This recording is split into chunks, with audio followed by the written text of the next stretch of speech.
Hello friends, knowledge मंडली में आप सभी का स्वागत है। आपकी तैयारी को लगातार और अनवरत जारी रखते हुए नेशनल डिजास्टर मैनेजमेंट गाइडलाइंस पर आधारित क्वेश्चन सीरीज चल रही है, जिसको नाम दिया गया है रंगीलो मारो देश राजस्थान। रंगीलो मारो देश राजस्थान में हम कर रहे हैं national disaster management guidelines on school safety policy पर आधारित questions. National disaster management guidelines on school safety policy के क्वेश्चन से आपकी परीक्षा में पूछे जा सकते हैं, जैसे कि DCAC, principal, vice principal, PGT, TGT, PRT, warden, SO, ASO, SSA in EMRS, NVS, KVS, NCT conducted by UPSC and other departmental examinations. राष्ट्रीय आपदा प्रबंधन स्कूल सुरक्षा नीति पर आधारित क्वेश्चन है आपकी इन सभी परीक्षाओं में पूछे जा सकते हैं, क्योंकि ये सभी परीक्षाएं स्कूलों से जुड़ी हुई है और स्कूल सेफ्टी है वो आपकी एग्जामिनेशन में पूछी जा सकती है। इसलिए रंगीलो मारो देश राजस्थान श्रृंखला पर आप बने रहिए। तो चलिए साथियों, शुरू करते हैं national disaster management guidelines on school safety policy पर आधारित क्वेश्चन सीरीज रंगीलो मारो देश राजस्थान श्रृंखला पार्ट 3 का पहला क्वेश्चन देख लेते हैं। 41, what are the main challenges in implementing school safety measures? School सुरक्षा उपायों को लागू करने में मुख्य चुनौतियां क्या हैं? बहुत ही अच्छा क्वेश्चन है। अगर आपको स्कूल सेफ्टी अपनाने हैं, स्कूल सेफ्टी मेजर अपनाने हैं, तो कौन कौन सी चुनौतियां आपके सामने आने वाली है? ऑप्शन आप देख लीजिए। Limited convergence between schemes, limited understanding of school safety concept, disconnect between institutions, और डी ऑप्शन हो जाएगा all of the above. School सुरक्षा उपायों को लागू करने में मुख्य चुनौतियां क्या हो सकती है?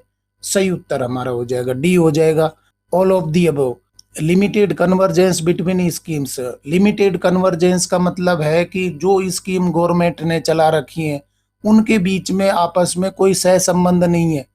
कन्वर्जेंस का मतलब होता है कि एक कोई स्कीम चल रही है वो मिल करके और दूसरी स्कीम में शामिल हो जाए, मतलब कि एक स्कीम है वो दूसरी स्कीम में भी मदद करे।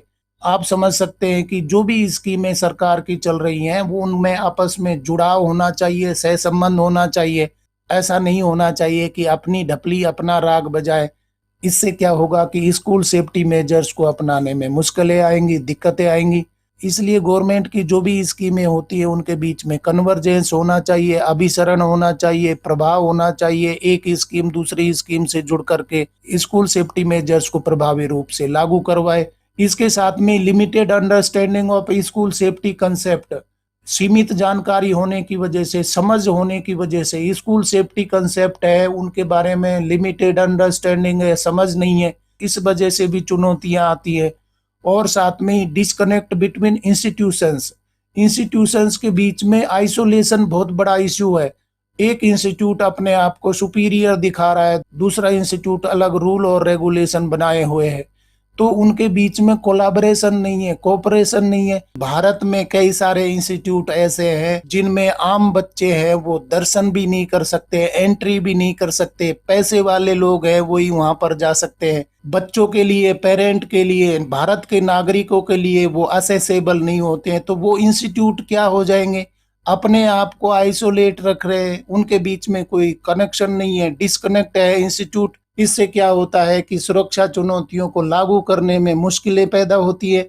बहुत ही अच्छा सवाल है, सही उत्तर हमारा हो जाएगा डी हो जाएगा। ये सभी कारण हैं जो कि सुरक्षा उपायों को लागू करने में चुनौतियां पैदा करते हैं।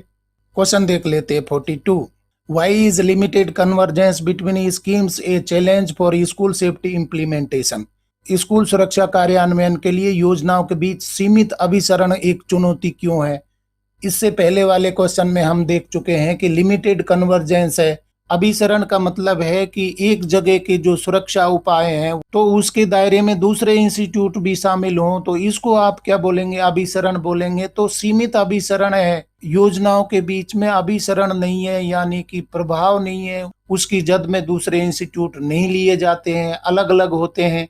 ये सीमित अभिसरण एक चुनौती क्यों बना हुआ है स्कूल सुरक्षा कार्यान्वयन योजनाओं के लिए? ऑप्शन देख लीजिए। Lack of a mechanism for collaborative work with other budget holders, teachers are not active, school administrators lack motivation, does not involve existing education machinery.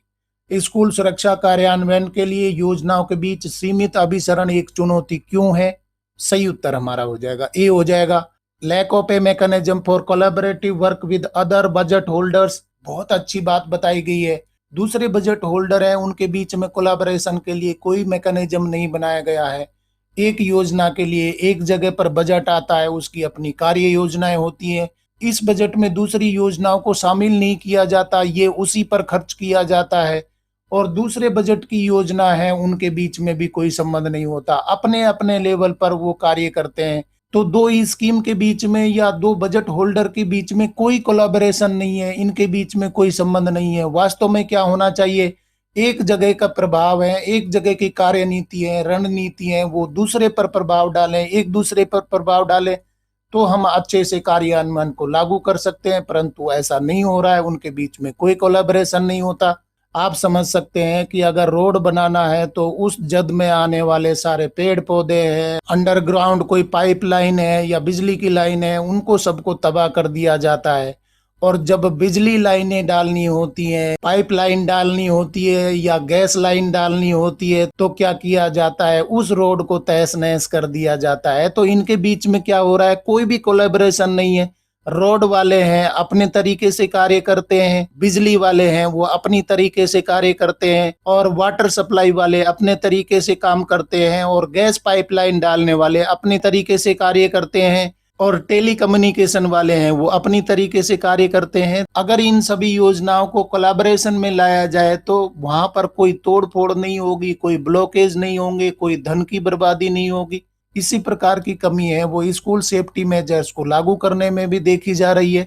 सही उत्तर हमारा हो जाएगा ए हो जाएगा। अगला सवाल देख लेते 43। What is the real situation regarding the existing education machinery in terms of promoting safe learning environment. सुरक्षित शिक्षण वातावरण को बढ़ावा देने के संदर्भ में मौजूदा शिक्षा मशीनरी के संबंध में वास्तविक स्थिति क्या है। ऑप्शन क्या हो जाएंगे, uninterested in promoting safe learning environment, fully understand the concept of safety, keen to promote safe learning environment but have limited understanding of the concept of safety, actively implementing safety programs। सुरक्षित शिक्षण वातावरण को बढ़ावा देने के संदर्भ में मौजूदा शिक्षा मशीनरी के संबंध में वास्तविक स्थिति क्या है। सही उत्तर हमारा हो जाएगा सी हो जाएगा। Keen to promote safe learning environment but have limited understanding of the concept of safety. गजब की बात बताई गई है, वो चाहते हैं, वो इंटरेस्टेड है कि सेफ लर्निंग इन्वायरमेंट बनाया जाए, अपने विद्यालय में सेफ लर्निंग इन्वायरमेंट देने की कोशिश कर रहे हैं, उनका इंटरेस्ट है। परंतु क्या हो रहा है, limited understanding of the concept of safety, उनको उसके बारे में सीमित जानकारी है कि किस तरीके से सेफ्टी इश्यूज को लागू किया जा सकता है, इसलिए सुरक्षित शिक्षण वातावरण देने में मुश्किलें आ रही है। वास्तविक स्थिति क्या है कि limited understanding of the concept of safety है, उसके बारे में सीमित जानकारी है। सही उत्तर हमारा हो जाएगा सी हो जाएगा। अगला सवाल देख लेते 44। What is the reason why floods, cyclones and landslides have received less attention in school designs. गजब का ही क्वेश्चन है, आपको इंपॉर्टेंट नोट कर लेना होगा। क्या कारण है कि स्कूल डिजाइनों में बाढ़ या चक्रवात या भूस्खलन पर कम ध्यान दिया गया है। जब डिजाइन तैयार की जाती है तो बाढ़ के बारे में नहीं सोचा जाता है, चक्रवात के बारे में भी नहीं सोचा जाता है, भूस्खलन के बारे में भी नहीं सोचा जाता है। तो जहां भी जगह मिली, मान लीजिए कि कोई सूखी नदी है, नाला है, या इस प्रकार के कोई किनारे हैं जहां पर बिल्डिंग के लिए जगह मिल गई, तो नहीं देखा कि यहाँ पर कभी बाढ़ भी आ सकती है या चक्रवात भी आ सकता है। कच्ची जगह पर, पहाड़ों पर बिल्डिंग तैयार कर दी जाती है जहां पर बिल्डिंग गिर सकती है, तो उसके बारे में कभी नहीं सोचा जाता। स्कूल डिजाइन बनाते समय, स्कूलों को तैयार करते समय, खड़े करते समय इन बातों को गौर ही नहीं किया जाता है। इसका क्या कारण हो सकता है, lack of awareness about natural disasters, lack of adequate funding, limited understanding of the concept of safety, design limitations. क्या कारण है कि स्कूल डिजाइनों में बाढ़, चक्रवात और भूस्खलन पर कम ध्यान दिया गया है। सही उत्तर हमारा हो जाएगा सी हो जाएगा। Limited understanding of the concept of safety, safety के बारे में समझ ही नहीं है कि हमें किस तरीके से सुरक्षित बिल्डिंग तैयार करनी चाहिए। इन सेफ्टी इश्यूज को गौर ही नहीं किया जाता है कि बाढ़ भी कभी आ सकती है, चक्रवात भी कभी आ सकता है, भूस्खलन भी आ सकता है, और बिल्डिंग कैसे बनाई जाए जिससे कि हमारे बच्चे हैं वो सुरक्षित रह सके। National disaster management guidelines on school safety policy पर आधारित क्वेश्चन सीरीज रंगीलो मारो देश राजस्थान पार्ट 3 के कारवा को आगे बढ़ाते हुए नया सवाल देख लेते हैं 45। Why is convergence necessary between मनरेगा and school development plan SDP as a micro planning activity for school land development. गजब का ही क्वेश्चन है। इस प्रकार के क्वेश्चंस तो जरूर मिल सकते हैं। स्कूल भूमि विकास के लिए सूक्ष्म नियोजन गतिविधि के रूप में मनरेगा और स्कूल विकास योजना के बीच अभिसरण क्यों आवश्यक है। मनरेगा योजना चल रही है, इसके साथ में एसडीपी भी बनाई जाती है, तो इनके बीच में माइक्रो प्लानिंग होनी चाहिए, इनके बीच में संबंध होना चाहिए, जिससे कि क्या किया जा सकता है, स्कूल लैंड डेवलपमेंट किया जा सकता है, स्कूल की जमीन को तैयार किया जा सकता है, लोगों को काम भी मिलेगा मनरेगा के तहत, और साथ में स्कूल बिल्डिंग है उसकी लैंड तैयार हो सकती है, ग्राउंड तैयार हो सकते हैं, रोड तैयार हो सकते हैं, लॉन तैयार हो सकता है, ब्यूटिफिकेशन किया जा सकता है। तो इनके बीच में अभिसरण क्यों जरूरी हो जाता है। ऑप्शन देख लेते हैं। Long term vision, working collaboratively and effectively, additional funding, increased staffing. School भूमि विकास के लिए यानी कि स्कूल लैंड डेवलपमेंट करना है तो उसके लिए सूक्ष्म नियोजन गतिविधि यानी कि माइक्रो प्लानिंग एक्टिविटी अपनानी होगी। मनरेगा को आप शामिल कर सकते हैं एसडीपी में, स्कूल डेवलपमेंट प्लान में, जिससे कि बिल्डिंग भी तैयार हो जाएगी और लोगों को रोजगार भी मिल जाएगा। ये माइक्रो प्लानिंग क्यों जरूरी हो जाएगी। कोलैबोरेटिवली ये कार्य हो सकते हैं और प्रभावशाली भी हो सकते हैं, सहसंबंध हो सकता है, कार्य भी मिलेगा, डेवलपमेंट भी होगा।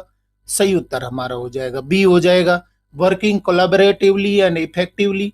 Dear friends, national disaster management guidelines पर आधारित क्वेश्चन सीरीज चल रही है जिसको नाम दिया गया है रंगीलो मारो देश राजस्थान। रंगीलो मारो देश राजस्थान में disaster management guidelines on school safety policy पर आधारित सारे क्वेश्चंस लाए जाएंगे और ये सभी क्वेश्चंस हैं आपकी पोस्ट से जुड़े हुए हैं, क्योंकि आप एस्पिरेंट है, DCAC principal, vice principal, PGT, TGT, PRT, warden, SO, ASO, SSA, OS in NVS, EMRS, KVS, D triple S B, NTA, NCT conducted by UPSC and other examinations. तो स्कूल सेफ्टी पॉलिसी पर questions हैं वो बनते ही बनते हैं, इसलिए आपके ये सिलेबस में रखा गया है और क्वेश्चन भी पूछे जा सकते हैं। इसलिए रंगीलो मारो देश राजस्थान सीरीज पर आप बने रहिए। डियर फ्रेंड्स, सीरीज को अलग अलग नाम इसलिए दिया गया है क्योंकि लगभग हम 15,000 क्वेश्चंस कंप्लीट करने वाले हैं और अगर कोई नोमेनक्लेचर नहीं किया गया, नाम नहीं दिया गया, तो सारे क्वेश्चंस हैं वो अस्त व्यस्त हो जाएंगे। मैं उनको सही तरीके से व्यवस्थित नहीं कर पाऊंगा, आप भी अच्छे से उनको नहीं देख पाएंगे। अभी क्या हो रहा है कि सीरीज के नाम से आप पर्टिकुलर टॉपिक पर जा सकते हैं, इसलिए नामकरण से मुझे आसानी होती है और आपको पढ़ने में भी आसानी होती है। अगर आपको रंगीलो मारो देश राजस्थान सीरीज के क्वेश्चंस पसंद आ रहे हैं तो लाइक बटन दबाइए, अपने यार दोस्तों को भी बताइए, कमेंट भी आप कर सकते हैं, बेल आइकन भी दबा दीजिए जिससे कि नया कोई अपडेट आए तो आपको नोटिफिकेशन मिल जाए। अगला सवाल देख लेते हैं 46। Why do non-structural elements tend to be not understood as threats to safety? बहुत ही प्यारा क्वेश्चन है, आपको समझना पड़ेगा। गैर संरचनात्मक तत्वों को सुरक्षा के लिए खतरा क्यों नहीं समझा जाता। जो संरचनात्मक खतरे हैं उनको तो फिर भी गौर करना शुरू कर दिया है, परंतु कुछ नॉन स्ट्रक्चरल थ्रेट होते हैं, नॉन स्ट्रक्चरल मुश्किलें आ जाती हैं, डिजास्टर आ जाते हैं, स्कूलों में इस प्रकार की दुर्घटनाएं हो जाती हैं, इस प्रकार की मुश्किलें आ जाती हैं जो संरचनात्मक नहीं है, तो इनको खतरा ही नहीं माना गया है, क्योंकि जो दिख नहीं रहा है तो खतरा भी नहीं है। तो गैर संरचनात्मक तत्वों को सुरक्षा के लिए खतरा क्यों नहीं समझा जाता है, इसको समझना है। ऑप्शन क्या हो जाएगा, limited understanding of the concept of safety, lack of focus on safety, lack of regulatory requirements, miscommunication between school and SDMA. गैर संरचनात्मक तत्वों को सुरक्षा के लिए खतरा क्यों नहीं समझा जाता है। सही उत्तर हमारा हो जाएगा ए हो जाएगा, limited understanding of the concept of safety. आपको सेफ्टी के कंसेप्ट को समझना होगा और जब सेफ्टी का कंसेप्ट आप सुरक्षा के कंसेप्ट को समझ जाएंगे तो खतरों को भी पहचान पाएंगे और उनसे बचाव भी किए जा सकते हैं। साथियों, हाल ही में एक दुर्घटना हुई है, मुंबई के घाटकोपर में एक होर्डिंग गिर गया जिसमें बहुत सारे लोग हैं वो दब करके मर गए। तो इस प्रकार की घटनाएं हैं वो अचानक हो जाती है, मौत कहाँ से आ जाती है ये देखने में आता है। इस प्रकार की चीजों को हमें ध्यान रखना होगा। जो इनविजिबल हैं, जो थ्रेट हमें दिखाई नहीं दे रहे हैं, उनको भी गौर करना होगा। और ये सभी चीजें कब की जा सकती हैं? जब आपको सेफ्टी कंसेप्ट समझ में आएंगे। सही उत्तर हमारा हो जाएगा ए हो जाएगा। अगला सवाल देख लेते 47। What do teachers and students open discuss and try to do regarding school safety? School सुरक्षा के संबंध में शिक्षक और छात्र अक्सर क्या चर्चा करते हैं और क्या करने का प्रयास करते हैं? Regular safety drills, safety issues as one of activities, implementation of long term safety plans, safety training for emergencies. School सुरक्षा के संबंध में अक्सर शिक्षक और छात्र क्या चर्चाएं करते हैं और क्या करने का प्रयास करते हैं? अच्छा क्वेश्चन है। सही उत्तर हमारा हो जाएगा बी हो जाएगा। Safety issues as one of activity. यहाँ पर बताया गया है कि शिक्षक और छात्र है वो स्कूल सुरक्षा को एक एक्टिविटी के रूप में ले रहे हैं। वीकेंड पर या 15 दिन में या महीने में एक बार स्कूल सुरक्षा के इश्यूज को डिस्कस कर लिया जाता है। वहां पर पोस्टर बना लिए जाते हैं, रैली निकाल दी जाती है और उसको इम्प्लीमेंट नहीं किया जाता है। एक एक्टिविटी के रूप में देखा जा रहा है, उससे बढ़कर कुछ नहीं। ये एक गतिविधि के रूप में डिस्कस किया जा रहा है, उसको इम्प्लीमेंट नहीं किया जा रहा है, उसको गौर नहीं किया जा रहा है। इसलिए सेफ्टी थ्रेट्स है वो आते हैं और कंसेप्ट भी हम नहीं समझ पा रहे। सही उत्तर हमारा हो जाएगा बी हो जाएगा। Move to question number 48।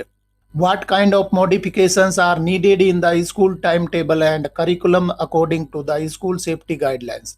विद्यालय सुरक्षा दिशा निर्देशों के अनुसार विद्यालय की समय सारणी एवं पाठ्यक्रम में किस प्रकार के संशोधन की आवश्यकता है? बहुत ही अच्छा क्वेश्चन है। आपको समय सारणी यानी कि टाइम टेबल और इसके साथ में करिकुलम में भी चेंजेस करने होंगे, पाठ्यक्रम में भी चेंजेस करने होंगे। किसके अनुसार? स्कूल सेफ्टी गाइडलाइंस के अनुसार। कौन सा उत्तर ठीक हो जाएगा? Modification to make safety understanding a routine activity, increase testing, additional subjects, extended school days. विद्यालय सुरक्षा दिशा निर्देशों के अनुसार विद्यालय की समय सारणी और पाठ्यक्रम में किस प्रकार के संशोधनों की आवश्यकता है? सही उत्तर हमारा हो जाएगा ए हो जाएगा। Modifications to make safety understanding a routine activity, मतलब कि एक वीकेंड पर एक्टिविटी नहीं होनी चाहिए, मंथ एंड पर एक्टिविटी नहीं होनी चाहिए, ईयर एंड पर नहीं होनी चाहिए, वो हमारे रूटीन में आनी चाहिए। टाइम टेबल में सेफ्टी इश्यूज है वो डिस्कस किए जाएं, पाठ्यक्रम में भी इनको शामिल किया जाए। तो अंडरस्टैंडिंग को बनाने के लिए, समझ को बढ़ाने के लिए रूटीन एक्टिविटी के रूप में पाठ्यक्रम में भी बदलाव करना होगा, समय सारणी में भी बदलाव करना होगा। सही उत्तर हमारा हो जाएगा ए हो जाएगा। नया सवाल देख लेते 49। Why is there a visible disconnect between non emergency schemes such as Sarva Shiksha Abhiyan and disaster response preparedness? जोर का ही क्वेश्चन है। गैर आपातकालीन स्कीमें जैसे कि सर्व शिक्षा अभियान है और डिजास्टर रिस्पॉन्स प्रिपेयर्डनेस है, उनके बीच में अंतर क्यों है, उनके बीच में कनेक्शन क्यों नहीं है? सर्व शिक्षा अभियान है जो कि नॉन इमरजेंसी स्कीम है और साथ में डिजास्टर रिस्पॉन्स होते हैं। डिजास्टर आने के बाद में जो रिस्पॉन्स होता है उसको डिजास्टर रिस्पॉन्स बोलते हैं या प्रिपेयर्डनेस बोलते हैं। तो उनके बीच में अंतर क्यों है? ऐसा क्यों नहीं होता है कि नॉन इमरजेंसी स्कीम के बीच में और इमरजेंसी स्कीम के बीच में संबंध हो?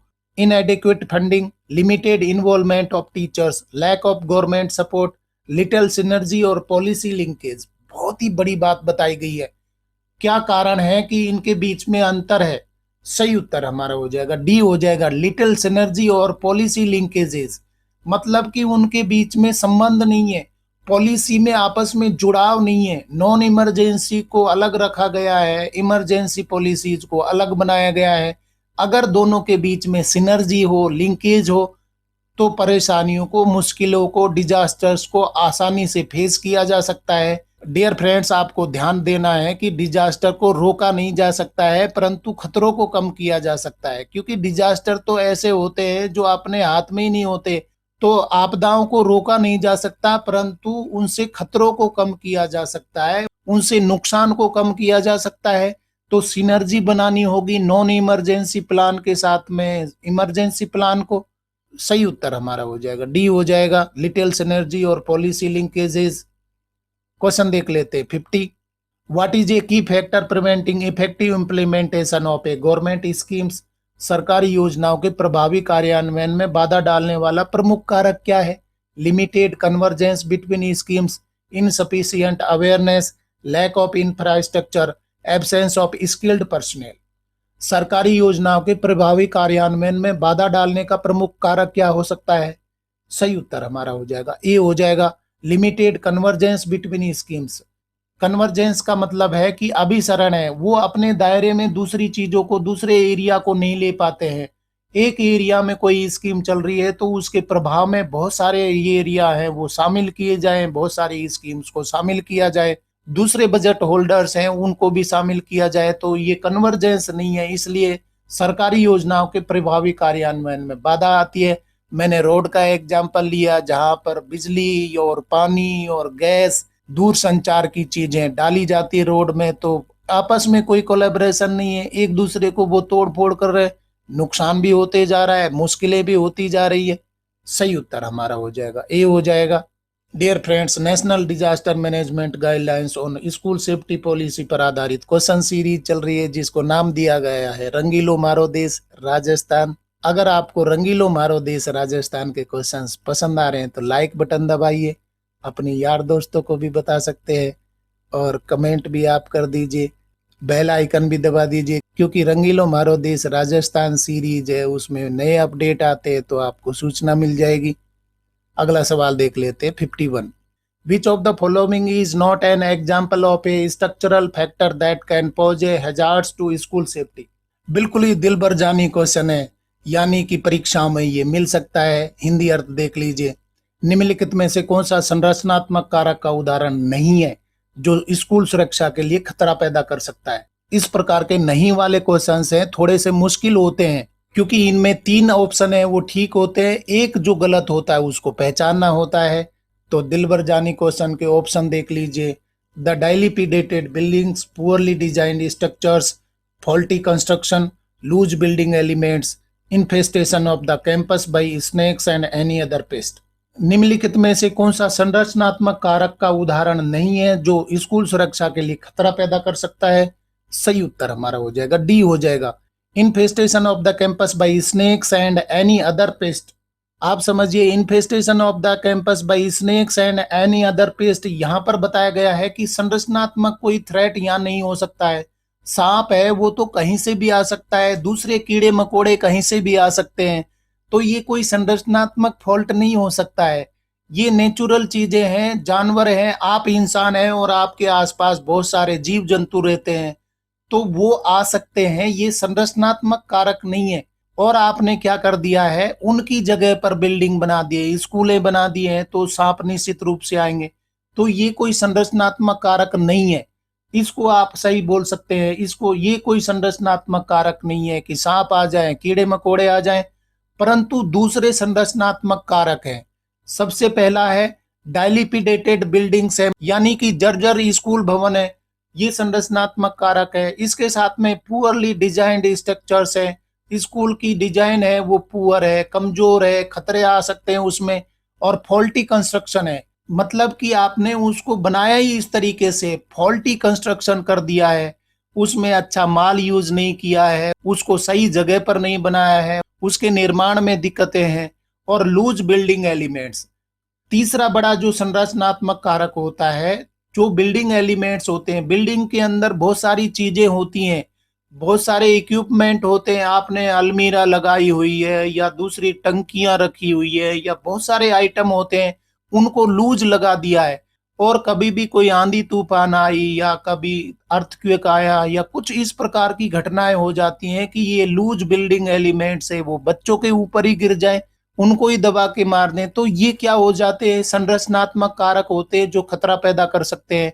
तो 3 है वो संरचनात्मक खतरे हैं, ए बी और सी, परंतु स्नेक्स और दूसरे पेस्ट हैं वो संरचनात्मक खतरे नहीं हो सकते हैं। तो सही उत्तर हमारा क्या हो जाएगा, जो नहीं वाला है। दिल भर जानी क्वेश्चन में हमने पूछा नहीं वाला ऑप्शन कौन सा है, डी हो जाएगा और वही हमारा सही उत्तर हो जाएगा। अगला सवाल देख लेते हैं 52। What is the objective of the national school safety policy guidelines? राष्ट्रीय स्कूल सुरक्षा नीति दिशा निर्देशों का उद्देश्य क्या है? To capacitate existing institutions for school safety planning, to highlight specific actions towards school safety, to evolve a methodology and approach for safety monitoring, to ensure the creation of safe learning environment for children. राष्ट्रीय school सुरक्षा नीति दिशा निर्देशों का उद्देश्य क्या हो जाएगा? सही उत्तर हमारा हो जाएगा डी हो जाएगा, to ensure the creation of safe learning environment for children. मतलब कि स्कूल सेफ्टी पॉलिसी है, उनके उद्देश्य क्या हो जाएंगे? स्कूल सेफ्टी पॉलिसी है वो बच्चों को सेफ लर्निंग एनवायरनमेंट देने के लिए, विद्यालय में बच्चे हैं वो अच्छे लर्निंग एनवायरनमेंट में रहे तो अच्छे सीखेंगे और सुरक्षित भी रहेंगे। सही उत्तर हमारा हो जाएगा डी हो जाएगा। क्वेश्चन देख लेते 53। According to the guidelines what should institutions involve in providing education due to ensure safety. दिशा निर्देशों के अनुसार शिक्षा प्रदान करने वाले संस्थानों को सुरक्षा सुनिश्चित करने के लिए क्या करना चाहिए? बहुत अच्छे क्वेश्चंस आ रहे हैं, परीक्षाओं में मिल सकते हैं। Evolve a methodology and an approach that looks at safety as a continuous monitored indicator of quality. Highlight specific actions towards school safety. Incorporate safety principles only during emergency times. Design with a view to ensuring performance during emergencies. दिशा निर्देशों के अनुसार शिक्षा प्रदान करने वाले संस्थानों को सुरक्षा सुनिश्चित करने का क्या कारण है? सही उत्तर हमारा हो जाएगा ए हो जाएगा। Evolve a methodology and an approach that looks safety as a continuous monitored indicator of quality. यानी कि स्कूल सुरक्षा को सुनिश्चित करने के लिए एक मेथडोलॉजी अपनानी होगी और ये सेफ्टी इश्यूज हैं वो एक दिन का कार्य नहीं होगा, एक कंटिन्यूअस मॉनिटर्ड इंडिकेटर होना चाहिए। सुरक्षा को लगातार मॉनिटर किया जाएगा जिससे कि सुरक्षा सुनिश्चित की जा सके, उसकी क्वालिटी को मेंटेन किया जा सके। एक दिन में ध्यान दे करके आप सुरक्षा को नहीं अपना सकते। सुरक्षा मेजर्स को कंटिन्यूअसली मॉनिटर करना होगा, इंप्लीमेंट करना होगा। सही उत्तर हमारा हो जाएगा ए हो जाएगा। अगला सवाल देख लेते 54। What type of hazard should the school safety efforts take cognizance of according to the guidelines. दिशा निर्देशों के अनुसार स्कूल सुरक्षा प्रयासों को किस प्रकार के खतरों का संज्ञान लेना चाहिए? गजब का क्वेश्चन है। दिशा निर्देशों के अनुसार स्कूल सुरक्षा प्रयास किए जा रहे हैं तो कौन से खतरे हैं उनको देखना चाहिए, संज्ञान में लेना चाहिए। ऑप्शन देख लेते हैं। All kinds of hazards that may affect the well being of children including natural and man made hazards, only natural hazards such as floods and earthquakes, behavioural hazards among students, non structural factors that influence safety. तो दिशा निर्देशों के अनुसार school सुरक्षा प्रयासों में कौन से खतरों को संज्ञान में लेना चाहिए? सही उत्तर हमारा हो जाएगा ए हो जाएगा। ऑल काइंड्स ऑफ हैजार्ड्स, सभी प्रकार के खतरों को देखना होगा। That may affect the well being of children, जो बच्चों की सुरक्षा के लिए, वेल बीइंग के लिए खतरा हो सकते हैं, उन सभी खतरों को, हैजार्ड्स को देखना होगा। Including natural and man made hazards, natural यानी कि प्राकृतिक आपदाएं और मैन मेड का मतलब है कृत्रिम आपदाएं। प्राकृतिक आपदाओं को आप रोक नहीं सकते परंतु कम किया जा सकता है, खतरों को घटाया जा सकता है। साथ में इंसानों के द्वारा भी बहुत सारे खतरे खड़े कर दिए गए हैं। गुजरात के मोरबी में मैन मेड हैजार्ड आया था जहां पुल टूट गया और कई सारे लोगों की जान चली गई। तो इस प्रकार के खतरे स्कूलों में भी आ सकते हैं। तो स्कूलों की सुरक्षा के प्रयासों में कौन से खतरों को संज्ञान में लेना चाहिए? सभी प्रकार के खतरे हैं, चाहे तो नेचुरल है या मैन मेड है। सही उत्तर हमारा हो जाएगा ए हो जाएगा। अगला सवाल देख लेते हैं 55। What is the key principle for strengthening the existing policy provisions to make school safer. स्कूलों को सुरक्षित बनाने के लिए मौजूदा नीति प्रावधानों को मजबूत करने का मुख्य सिद्धांत क्या है? To focus primarily on preparedness and response during emergencies, to strengthen existing development policies, to include visible risk and exclude invisible risk, to ensure that all the existing and new infrastructure is resilient to locally relevant hazards through the design and construction processes। स्कूलों को सुरक्षित बनाने के लिए मौजूदा नीति प्रावधानों को मजबूत करने का मुख्य सिद्धांत क्या हो जाएगा? सही उत्तर हमारा हो जाएगा डी हो जाएगा। To ensure that all the existing and new infrastructure is resilient to locally relevant hazards through the design and construction processes। ये सुनिश्चित करना कि मौजूदा इंफ्रास्ट्रक्चर और नए बुनियादी ढांचे को तैयार किया जाएगा। तो उसमें क्या चीजों को शामिल किया जाएगा? जो स्थानीय खतरे हैं, मौजूदा खतरे हैं, उनको एग्जिस्टिंग और नए इंफ्रास्ट्रक्चर तैयार करते समय गौर किया जाएगा, ध्यान रखा जाएगा।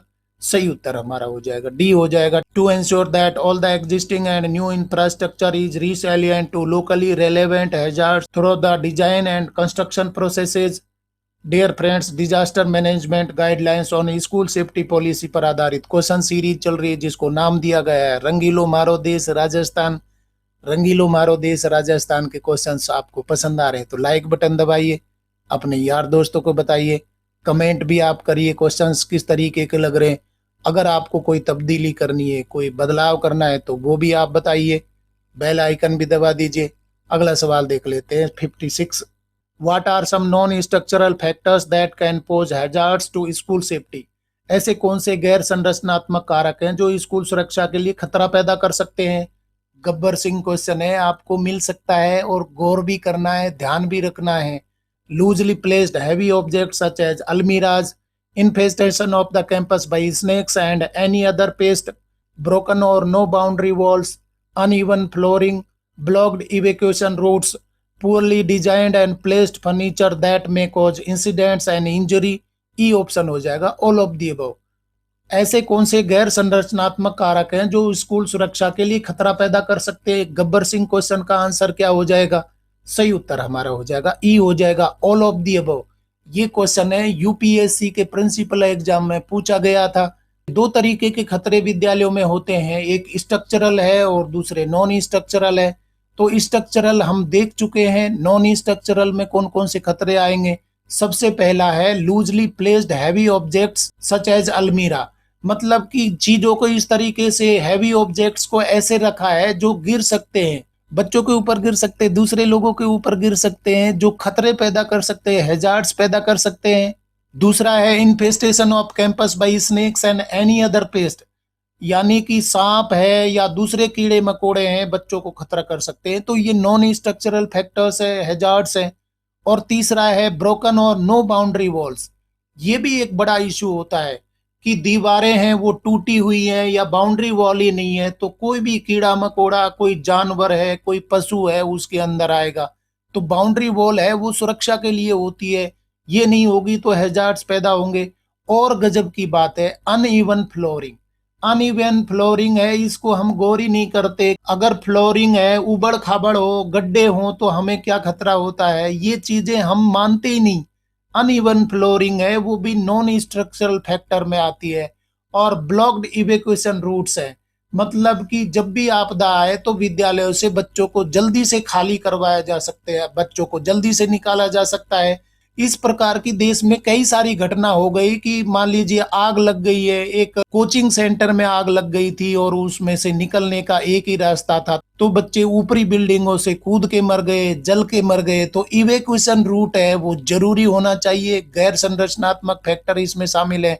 और इसके साथ में poorly design and placed furniture that may cause incident and injury, कहीं पर कोई कील निकली हुई है या एजेज है तो बच्चों को नुकसान पहुंचा सकते हैं, चोट पहुंचा सकते हैं। ये सब क्या है, नॉन स्ट्रक्चरल फैक्टर है जो कि हैजार्ड्स पैदा कर सकते हैं, बच्चों के लिए खतरा पैदा कर सकते हैं।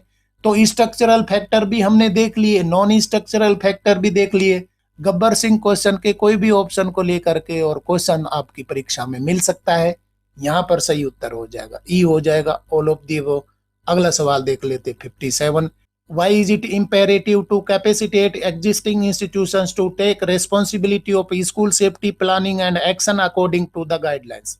दिशा निर्देशों के अनुसार स्कूल सुरक्षा योजना और कार्रवाई की जिम्मेदारी लेने के लिए मौजूदा संस्थानों को सक्षम बनाना क्यों अनिवार्य है। मतलब कि स्कूल सुरक्षा की योजना और कार्रवाई की जिम्मेदारी लेने के लिए मौजूदा जो भी संस्थान है उनको सक्षम बनाना होगा, उनको आवश्यक हो जाएगा कि ये जिम्मेदारियां आपको लेनी होंगी, ये कार्रवाई आपको करनी होगी। तो ये क्यों जरूरी है, क्यों आवश्यक है। ऑप्शन देख लीजिए। To ensure that all development actions even in non emergency times are designed with a view to ensuring their performance during emergencies, to respond effectively to sudden hazards, only to provide necessary support to safety actions, to highlight specific actions towards school safety। दिशा निर्देशों के अनुसार school सुरक्षा योजना और कार्रवाई की जिम्मेदारी लेने के लिए मौजूदा संस्थानों को सक्षम बनाना क्यों अनिवार्य हो जाएगा। सही उत्तर हमारा हो जाएगा ए हो जाएगा। to ensure that all development actions, even in non-emergency times, are designed with a view to ensuring their performance during emergencies. गजब की बात बताई गई है कि आप कोई डेवलपमेंट एक्शन ले रहे हैं, कब ले रहे हैं, नॉन इमरजेंसी टाइम पर, तो इनको आपको ध्यान रखना होगा कि कभी भी कोई इमरजेंसी आ जाए तो ये इमरजेंसी पीरियड में काम आ सके। नॉन इमरजेंसी के टाइम पर आप डेवलपमेंट एक्शन तैयार कर रहे हैं तो आपको इमरजेंसी के खतरों को भांपना होगा और सुरक्षा को भी भांपना होगा। आपको ध्यान देना है कि ये डेवलपमेंट एक्शन है वो इमरजेंसी पीरियड में अच्छे से कार्य करे। सही उत्तर हमारा हो जाएगा ए हो जाएगा। अगला सवाल देख लेते हैं 58। According to the guidelines why should safety principles be incorporated in the day to day functioning of educational institutions. दिशा निर्देशों के अनुसार शैक्षणिक संस्थानों के दैनिक कामकाज में सुरक्षा सिद्धांतों को क्यों शामिल किया जाना चाहिए? To ensure safety only during disaster cycle, preparedness, response and recovery.